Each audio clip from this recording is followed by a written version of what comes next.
now I'm going to show you how to change the colors and fills of different shapes you make. So again, say I have this kind of river or stream that's running through my recreational area. Okay, once I have it, you'll click on this arrow because that's how you can kind of move it around. You can even change the size of it. So if you're like, oops, I didn't make it all the way to the edge and I want it to the edge, I could resize. Now I can do two things to kind of change the colors of it. I can change the fill color. So I could make the inside a different color. So say I wanted my river to be that color. I can also change the outline of it. So this border, I can change that color by clicking on the pen. And again, maybe I was like, I wanted that color, and I can change the thickness of it by clicking that little dashed line button. So you could either make it really thick or really thin.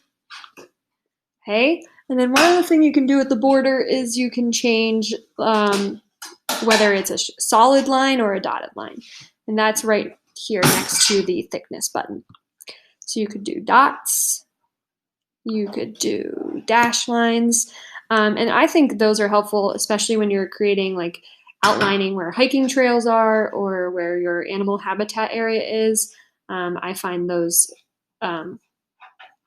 useful tools when trying to identify those on your map. The last thing I want to show you, which I think is important for the fill color, is making the colors transparent. And you want to do this because you want to be able to see the grid behind it. So for example, say I made my river blue, but at this point, right now I can't see the grid behind it. So what I need to do is make it transparent. And it's really easy. You just go to the fill color. Once you chose your color, you go to custom. And then there's a toolbar for transparency. So I would suggest just going in the middle. Hit OK, and then now you can see it's not only is it blue, but you can also see the grid behind it. And that will be useful once we get to the analysis after we actually do the lab, because you're going to have to kind of count boxes. So if your fill color is covering the boxes, that makes it difficult. So make sure you make your fill colors transparent.